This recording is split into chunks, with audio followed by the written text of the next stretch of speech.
Okay, we're continuing our study of Nahum, and as I mentioned in the introduction, Nahum was a highly skilled poet.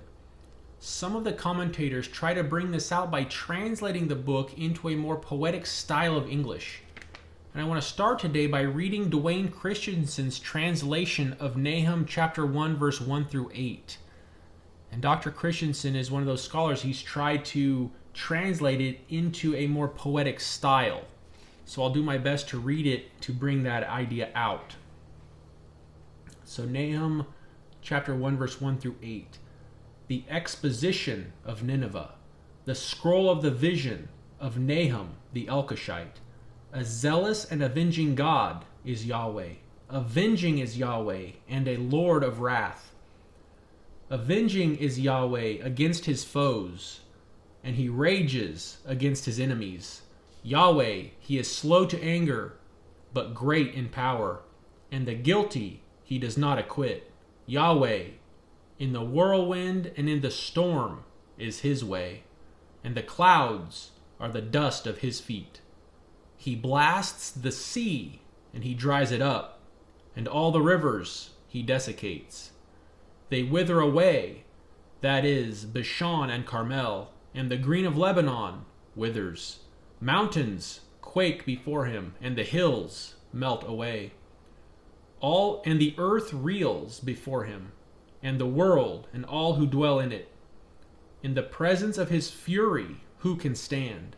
And who can rise up in the heat of his anger? His wrath is poured out like fire, and the rocks are broken asunder by him.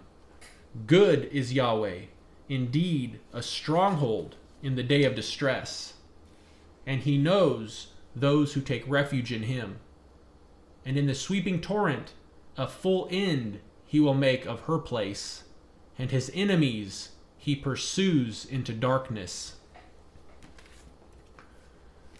And also, as we get started today, I want to read a piece from Elizabeth Ackmeyer's commentary on Nahum.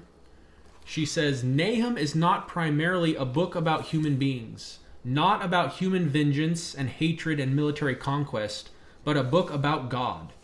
And it has been our failure to let Nahum be a book about God that has distorted the value of this prophecy in our eyes.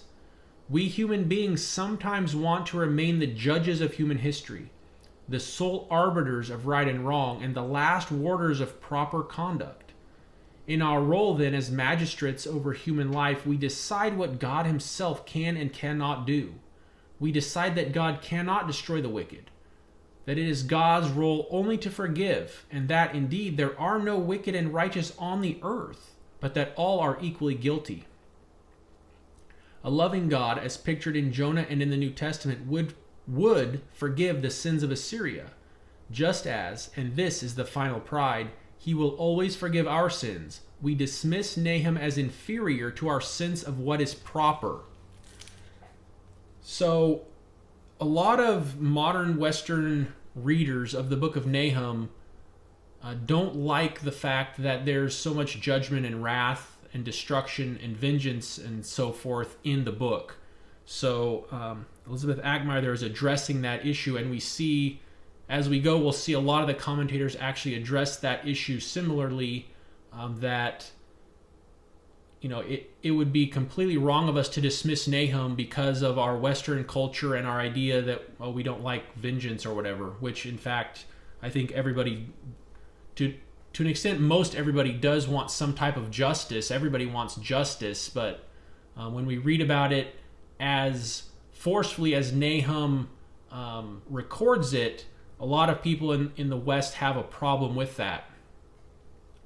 Because the book of Nahum is about vengeance and justice, judgment and rage. But there are also beautiful glimpses of grace mixed in.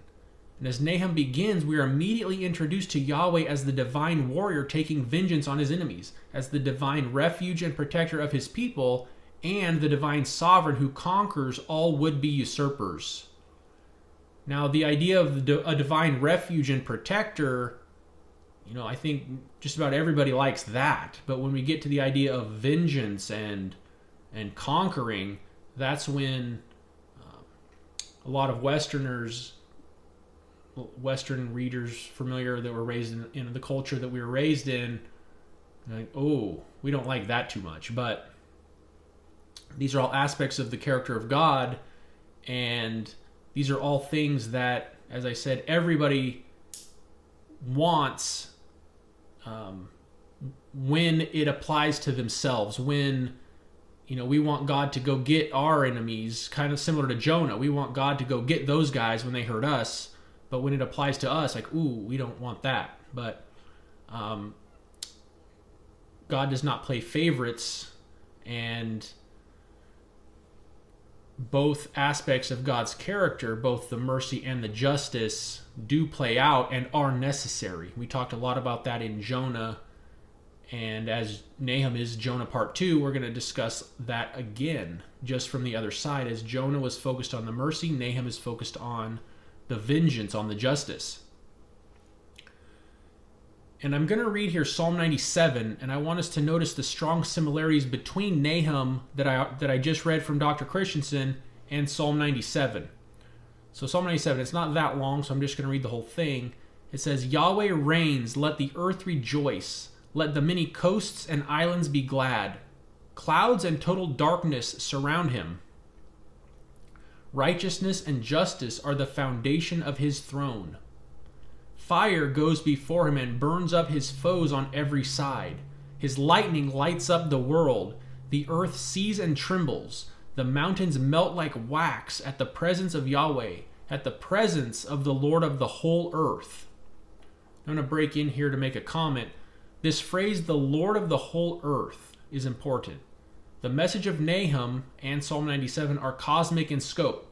We're not talking about, when we look at Nahum, we're not simply talking about Nineveh and Assyria physically in the days of Nahum. But the language goes well beyond the Nineveh and the Assyria of Nahum's time to something much more all-encompassing. So finishing up Psalm 97, the heavens proclaim his righteousness. All the peoples see his glory. All who serve carved images, those who boast in idols, will be put to shame. All the gods must worship him. Zion hears and is glad. Judah's villages rejoice because of your judgments, Yahweh. For you, Yahweh, are the most high over the whole earth. You are exalted above all the gods. You who love Yahweh hate evil. He protects the lives of his faithful ones. He rescues them from the power of the wicked.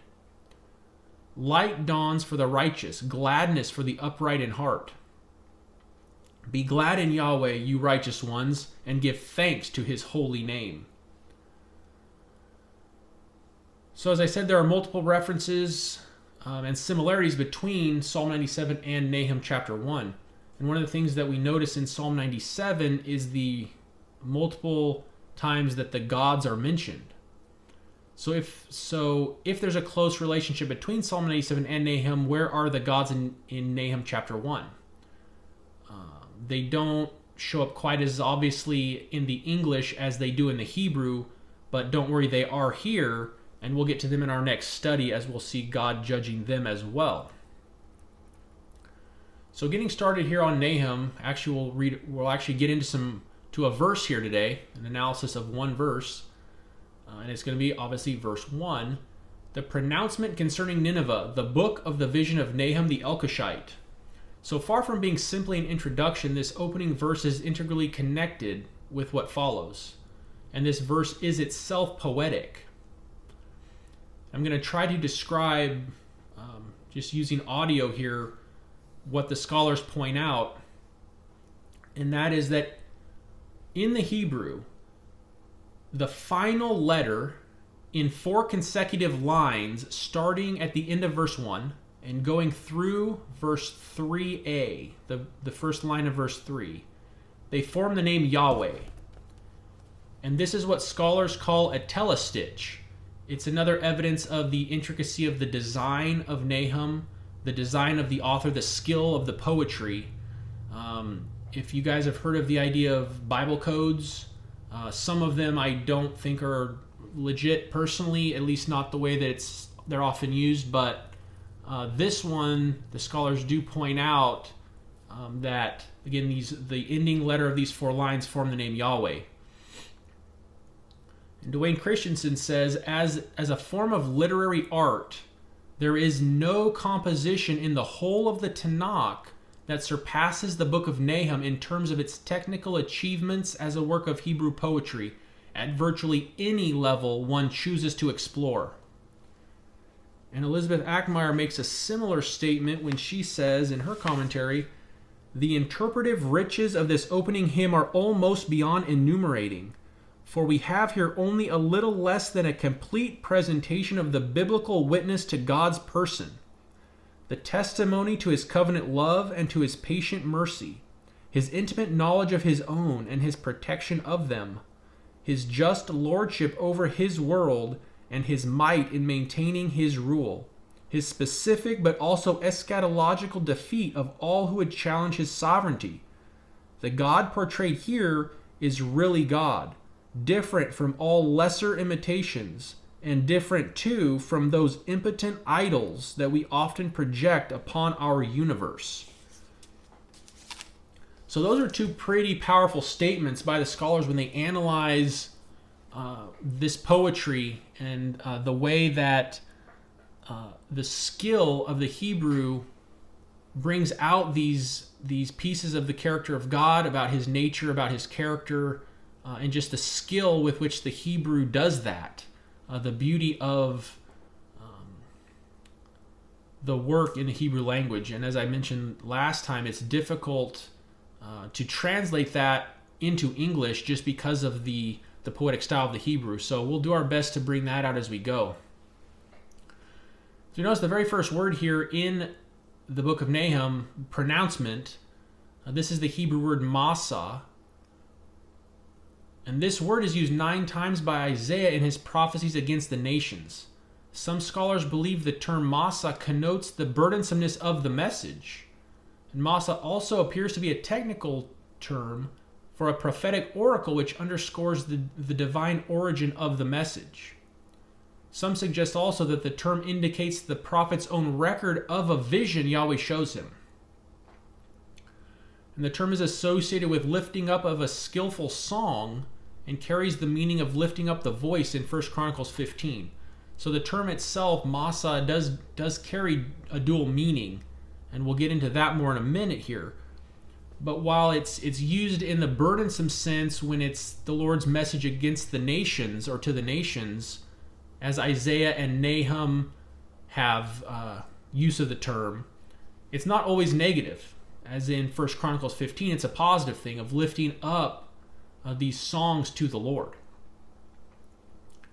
But there's an interesting passage in Jeremiah that's specifically about the use of this term, massa. And it's found in Jeremiah 23, and I'm going to read verse 33 through 40. And this is the Lord speaking to Jeremiah, and he says, "Now when these people, or a prophet or a priest, asks you, what is the burden of Yahweh?" And burden, throughout this passage, is the Hebrew word massa. So, he says, so what is when the people or a prophet or a priest asks you, what is the burden of Yahweh? You will respond to them, what is the burden? I will throw you away. This is Yahweh's declaration. As for the prophet, priest, or people who say, the burden of Yahweh, I will punish that man and his household. This is what each man is to say to his friend and to his brother. What has Yahweh answered, or what has Yahweh spoken? But no longer refer to the burden of Yahweh, for each man's word becomes his burden, and you pervert the words of the living God, Yahweh of armies, our God. Say to the prophet, what has Yahweh answered you, or what has Yahweh spoken? But if you say the burden of Yahweh, then this is what Yahweh says. Because you have said the burden of Yahweh, and I specifically told you not to say the burden of Yahweh, I will surely forget you. I will throw you away from my presence, both you and the city that I gave you and your fathers. I will bring on you everlasting disgrace and humiliation that will never be forgotten. So what's going on here in this passage? Why does the Lord forbid the usage of this term in the context of what Jeremiah is communicating? That the people, prophets and priests, were going around saying, the burden of the Lord, the burden of the Lord, the burden of the Lord. And it got to the point where the Lord, through Jeremiah, told them, don't say that anymore. And so why is that? And there's actually a good amount of scholastic discussion about this, and I want to go through some of this. Just because when we're reading and we see something like this in Jeremiah where it says, oh, don't say the burden of the Lord anymore, and then we come to either Nahum or Malachi or some of these other prophets, and we see this phrase being used, we can maybe get confused. So the term massa in Jeremiah 17 is used 4 times in reference to bearing burdens on the Sabbath. And the Lord repeatedly told the people not to do this, not to carry this massa, this burden, on the Sabbath day. So one of my suggestions is that the people picked up on this term and began to use the term derogatorily after Jeremiah's message in chapter 17. Now it's also possible, as Isaiah was, he used the phrase a lot in his writings, that by the time of Jeremiah, the term had become rather famous for a prophecy, for the Lord's oracle, or speaking for the Lord. So they picked it up in that sense as well. But if the people are picking up on it from Jeremiah's usage of it in chapter 17, it's possible that the people have started using the phrase in a sarcastic manner. And because they're using it sarcastically, they are then banned from its use entirely. Because the context of Jeremiah is the Lord's rebuke of false prophets, unfaithful people, and faithless priests. And it's in this context that their use of the phrase, the burden of Yahweh, is banned. It's not a total ban on the phrase itself. As I mentioned, we do have post-exilic prophets that do use the phrase. Malachi specifically is one. And Dwayne Garrett, he suggests that in the context of Jeremiah 23, the massa refers to a divine response to a question. So the people who are refusing to hear Jeremiah's continued and constant word from the Lord that Babylon will destroy Jerusalem and take the survivors into exile. Jeremiah is famous for, he ministered for decades, and really very few, if anybody, listened to him. I mean, there were a few that did, but the vast majority would not hear Jeremiah's words. They called him a false prophet. So the people keep asking for a new massa or a new oracle because they're not wanting to hear Jeremiah's, but the Lord tells them to stop using the phrase because the word he's given them through Jeremiah is not changing, and that is the word on the subject. So adding to these suggestions, J.A. Thompson, and he's not alone, John Bright in his commentary makes a similar statement regarding the word massa, but they say that the term massa has 2 meanings, which I mentioned before. That the word means both oracle and burden. And what's been happening is that the priests, people, and prophets in the time of Jeremiah, who were not called by Yahweh to deliver his oracle, are misleading the rest of the people by using the prophetic phrase, the oracle or burden of Yahweh. They were doing this in order to get the people to believe that they were speaking for the Lord. And the Lord actually, multiple times in the book of Jeremiah, tells Jeremiah, I didn't send these prophets, I didn't commission these prophets, I didn't give them a word to say, but they ran anyway and spoke out of their own minds. So we also have to consider this in the context of Jeremiah's usage of this, or banning the usage of this phrase, is because there were so many false prophets running around claiming to have the word of the Lord that did not have it. So because of this, the only thing that these people, the prophets and priests, are supposed to ask from this point on in Jeremiah is to ask the genuine prophets what the Lord has said, or what the Lord has answered to the questions. And because of the weight that this phrase carried, its misuse was perverting the true words of the prophets like Jeremiah, who were entrusted with the Lord's true oracles. So another interesting possibility is that the massa acts as an introductory word for a prophecy of spiritual warfare. So we think about Isaiah when he's speaking his prophecies against the nations and he introduces them with the massa, or the burden of the Lord. These would be spiritual warfare ideas because God goes to war against the rebel gods over these other nations. So Nahum's message also is designed to demonstrate Yahweh's absolute superiority over the gods. It's a vision of the cosmic scale spiritual battle raging all around us. And it's a battle that Yahweh has already won. And the hymn or poem in chapter 1 will demonstrate this clearly. So I wanted to go through, spend a little bit more time on this word massa and this passage in Jeremiah because of, as I said, the fact that when I read it, I immediately recognized that, well, this can't be a ban on the phrase entirely. We know it's not. So what is actually being communicated here, just so we're not confused, and just because I wanted to know as well what the scholars said and how they wrap this Jeremiah 23 massa idea into Nahum and some of the other prophets that do use it. So I share it with you guys because something I actually went through and read about because I wanted to know, again, how Jeremiah 23 in this term it relates to the rest of the prophets. So continuing on here in our analysis of verse 1 of Nahum, the poetic structure of the opening verse has Nineveh corresponding with the name Nahum, which if you remember from our last study, the word Nahum, the name Nahum means comfort or comforter. So while Nineveh will be judged, this will comfort those who have been oppressed by her violence.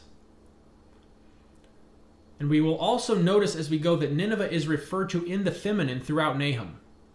And this is not unusual. Jerusalem is referred to in the feminine, as is Babylon, as is Mystery Babylon. And this shouldn't really even be a thing for us today, as we do the same thing, referring to cities in the feminine sense. But I mention it because a lot of the modern day translations don't translate it this way, so this may be lost depending on what translation people are reading. But Dr. Christensen does bring this aspect out by literally translating the Hebrew when he translated it, her place, and speaking of Nineveh later in, I think it was verse 8. But Nineveh itself has been associated with pride and rebellion from its earliest days, and its association with Nimrod in Genesis chapter 10. And Peter Craigie says in his commentary, of all the oppressive powers that have stained the pages of human history from the past to the present, Assyria claims a place of preeminence among evil nations. So as we've looked a lot at Nineveh in our study of Jonah, just a refresher here is that Sennacherib, who was the king of Assyria in the days of Hezekiah around 700 BC, this would have been after the days of Jonah, but a little bit before the days of, maybe about 50 or so years before Nahum. Sennacherib called Nineveh the palace without rival, and he's actually the one that made Nineveh the capital of Assyria. And Zephaniah, the prophet Zephaniah, who prophesied during this period, he referred to this, to Sennacherib calling Nineveh the palace without rival, he referred to this in chapter 2, verse 15, where Zephaniah says, "This is the jubilant city that lives in security, that thinks to herself, I exist and there is no one else." And Isaiah uses this same language in his prophecy against Babylon. In Isaiah chapter 47, verse 5, and then 7 through 9, we read, "Daughter Chaldea, sit in silence and go into darkness, for you will no longer be called mistress of kingdoms. You said, I'm forever. I'm the eternal mistress. You didn't stop and think. You didn't consider the outcome. So listen to this luxuriant one who sits secure, who says in her heart, I'm utterly unique. I'll never sit as a widow. I'll never know childlessness. Both of these will happen to you at once, on a single day. Childlessness and widowhood will envelop you in full measure, despite your many sorceries, despite your very powerful spells." And Nahum picks up on this thread in chapter 3, verse 4 and 5, which we'll of course do an analysis of when we get to chapter 3, but just reading it right now here, he says, "Because of the continual prostitution of the prostitute, the attractive mistress of sorcery, who treats nations and clans like merchandise by her prostitution and sorcery, I am against you. This is the declaration of Yahweh of armies." So just notice there the repetitive mention by both Isaiah and Nahum of sorcery, of occult practices. Isaiah mentions it of Babylon, and Nahum mentions it of Nineveh. And this hubris, the hubris of the claims of absolute supremacy, whether by Nineveh or Babylon, was echoed centuries later by Mystery Babylon in Revelation 18 verse 7, where John records her, and it says the following: "For she says in her heart, I sit as a queen, I am not a widow, and I will never see grief." And John also, in his chapters about Mystery Babylon, also mentions sorcery and occult things in association with Mystery Babylon. So, as I mentioned in the introduction, I do believe there's a strong tie between Nineveh, Babylon, and Tyre. And I think those are the foundation, those cities, the judgment passages against them are the foundation that form Mystery Babylon in Revelation 17 and 18.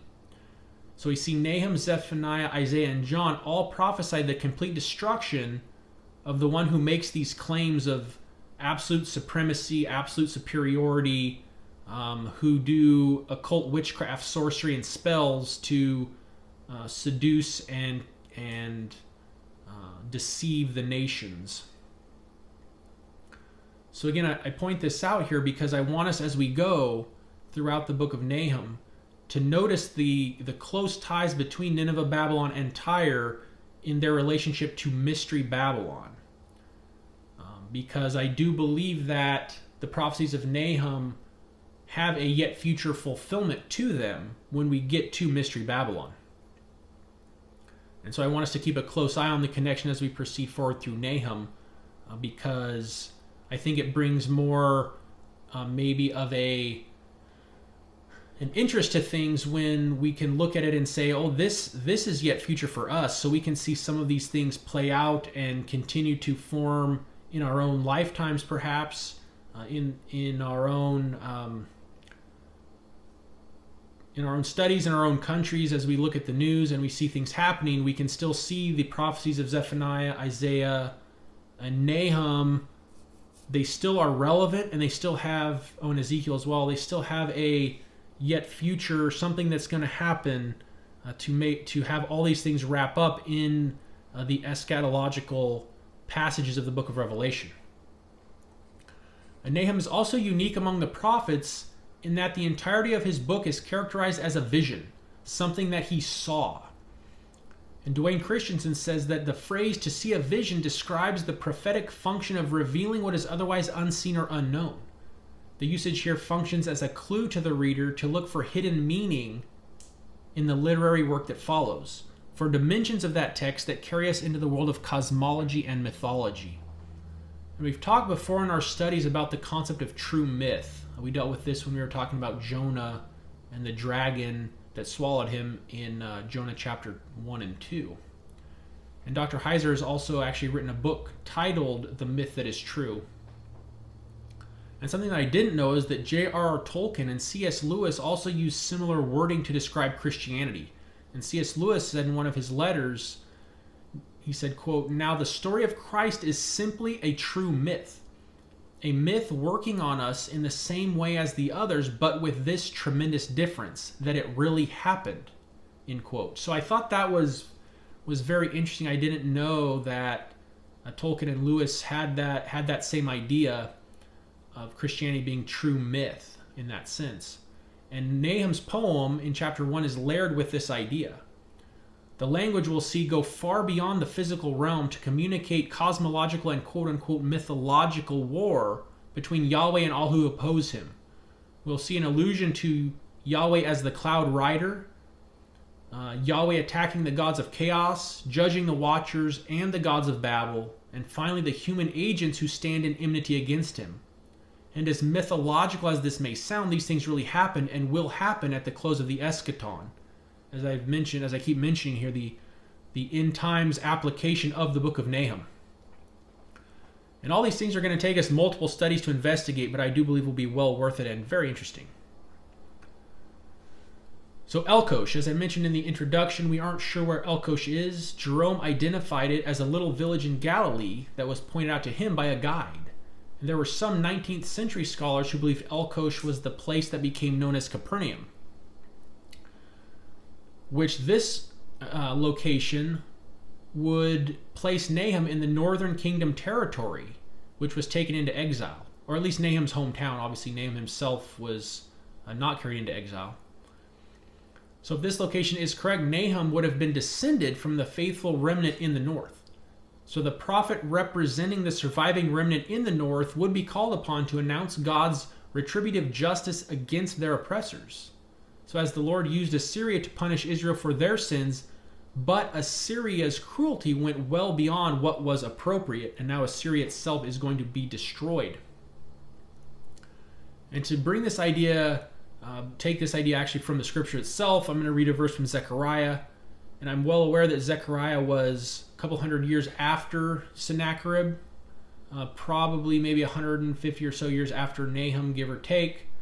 But Zechariah gives us one verse to explain this, whereas the same ideas in Isaiah, Isaiah chapters 10 through 14, give us the same understanding as when Isaiah talks about Assyria and Babylon being used as the Lord's rod of judgment, but them going well beyond what the Lord had in mind.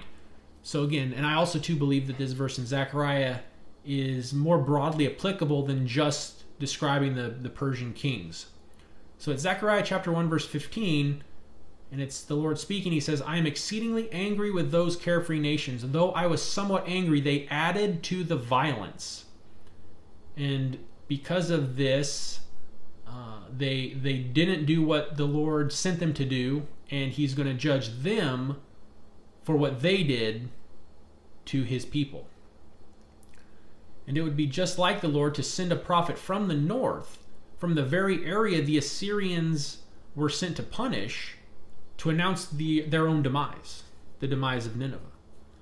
And also being from the north, Nahum would have been familiar with the locations of Bashan, Carmel, and Lebanon, which he sees being judged in verse 4. Something else I found very interesting is that a few scholars suggest a connection between the word Elkosh and a verb meaning to succeed, and succeed in the sense of following, to follow. And they apply this to the idea of the latter rain. The latter rain succeeds or comes after or follows the former rain, obviously.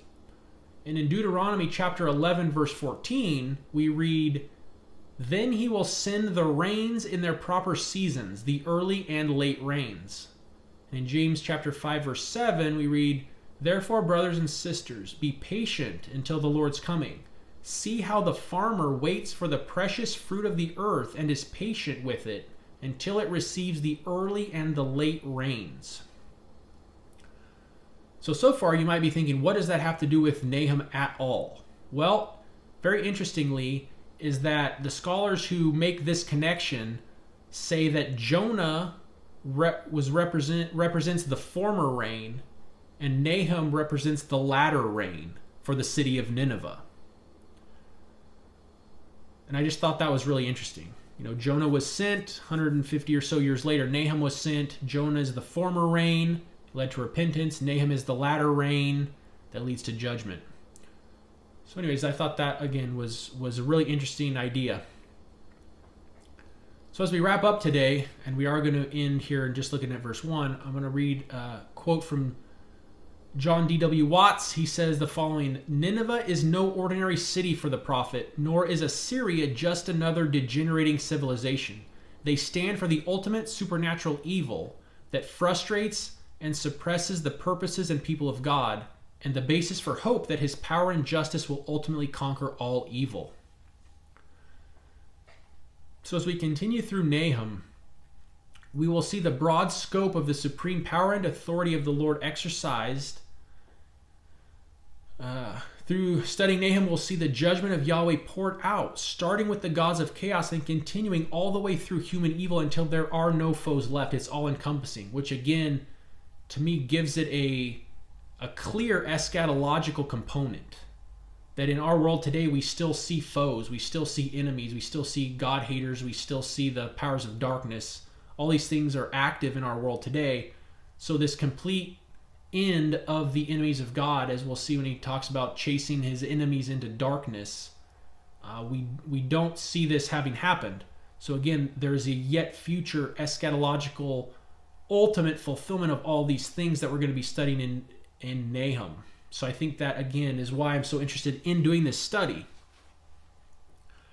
And the key to understanding this message of Nahum lies in the opening poem. And in this opening poem, we'll see two groups of individuals, the loyal and the disloyal. And we'll see God dealing directly with the evil in the world. And we'll start our analysis of this amazing passage next time, as my goal and my plan in going through Nahum is to do more frequent but shorter studies. Some of our studies in Jonah were well over an hour. And while Jonah, I think that was more necessary because Jonah was a narrative, so it would have been a lot more awkward to break up the narrative into little bits, littler chunks. Nahum is not narrative. And the scholars break Nahum up into little pieces. They'll analyze 2 or 3 verses, sometimes 6 verses, whatever, things like that. So as I'm going through these commentaries and they break Nahum up into these chunks, I'm planning on following that style, and so hopefully we'll be able to do more frequent but shorter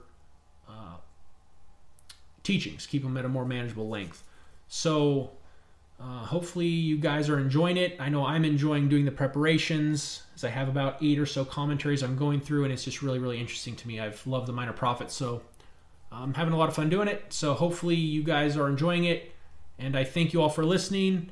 We'll talk to you next time, and God bless you all.